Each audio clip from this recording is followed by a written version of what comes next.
First of all, I'd like to say thank you. I'm humbled and honored to have the opportunity to represent New Hanover County as Principal of the Year. As someone who admires and respects the work of so many of my colleagues, I feel extremely blessed to stand before you this evening. I'd like to take an opportunity to thank a few people. First and foremost, my Savior, Jesus Christ. I'd like to thank my parents, Thomas and Patricia Locklear, who I know are watching online because they thought this was the biggest deal in Scotland County. I'd like to thank my wife, Crystal, my beautiful wife, Crystal, for tolerating me for over 20 years. And my two awesome sons, Cohen, my Murray Falcon, and Caden, my awesome Admiral at Anderson.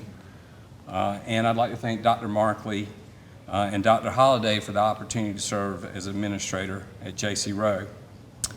And finally, I'd like to thank the dedicated staff at Rowe, because unless you've actually worked in an alternative setting, you can't begin to understand the challenges it presents on a daily basis. And although I stand in front of you as Principal of the Year, I'm a former social studies teacher.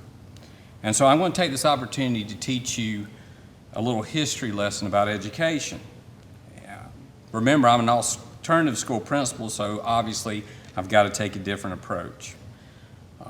As a Lumbee Indian, a member of that tribe in southeastern North Carolina, I have firsthand knowledge of the importance of a quality education. You see, public education was first provided for the Indian children of Richmond, now Scotland County, in 1885.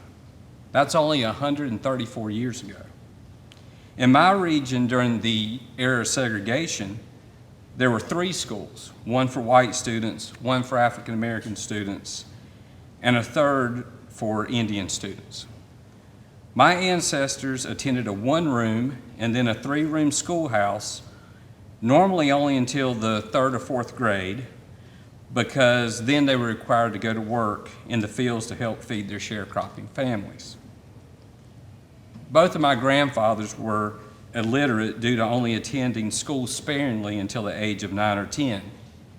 In fact, Oak Grove Indian School only educated students in grades 1 through 8.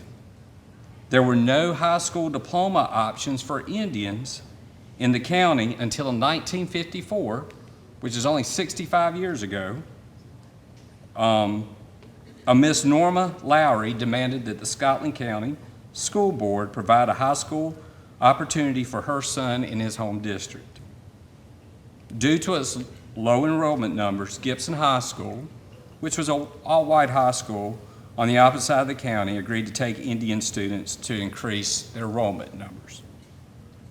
Enter Thomas Locklear, my father. He was born in 1943 during the height of Southern segregation, the youngest of 8 children born to a sharecropping family who didn't have running water and electricity until the late 1950s. However, my dad had what we call it. Today we call it grit or resilience. Regardless of the name, he definitely had it. With the tremendous desire to obtain a high school degree, which none of his brothers or sisters had done before, he made a deal with his parents. He would work one day in the fields during growing season, and the next day he would attend school. However, he didn't just attend high school. He excelled. He played baseball and basketball and served as a senior class president and graduated as salutatorian in 1962. Needless to say, I never complained about homework or having to go to school around my house. Near the end of the school year, Mr. Kennedy, the school principal, called my dad into his office to discuss college. My dad recalls chuckling at the thought. No way did he have the means to attend college. But Mr. Kennedy went above and beyond. He made arrangements for Thomas to attend then Pembroke State College tuition free after the first semester. However, my dad felt a strong sense of obligation to provide for his aging parents who were still working as sharecroppers in their early 60s. My father overheard his mother saying she did not know how they would survive if he went to college. You see, his parents had already made great sacrifices for him to attend high school. Giving up his labor was a tremendous hardship for them in the sharecropping economy. This system was set up for those that were in it to remain in it for life. It was a vicious cycle that perpetuated itself. It wasn't that my grandmother was selfish or nearsighted. At her age and in her financial state, she was simply trying to survive. So, my father, he never attended college. And by 1964, he was married to my 16-year-old mother with a child. Fortunately, the story doesn't end there.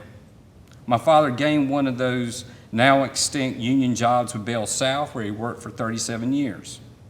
He retired nearly 20 years ago on a salary higher than our legislators tout as the average salary of our state's teachers in 2019. Yes, you heard me correctly. Let that sink in for a moment. But fast forward to 1990. I was now offered the opportunities my father once dreamed of as a young man.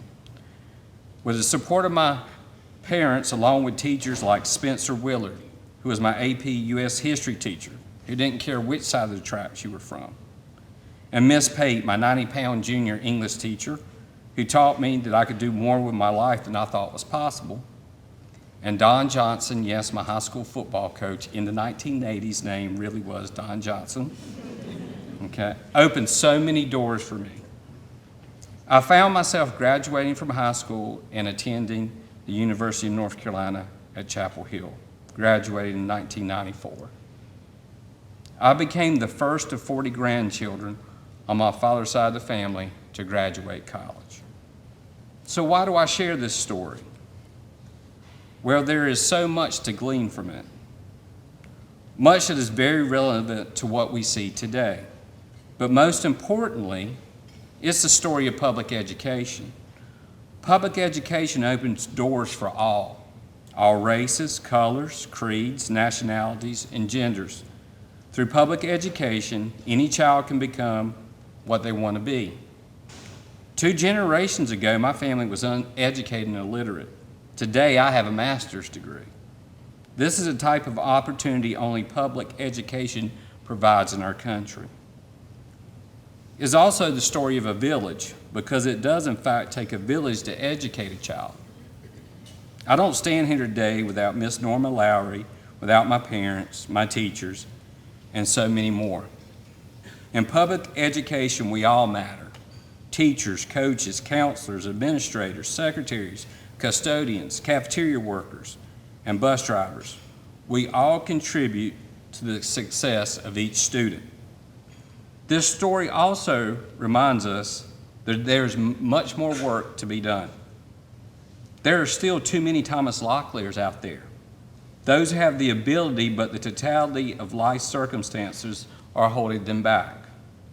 We must continue to provide opportunities that the students from the bleakest of situations can flourish and reach their full potential in life. We must remind ourselves of why we do what we do every day. We change lives, we open doors, we support, we counsel, we discipline, we love. We make a difference. Although we have our detractors, what we do matters and it works.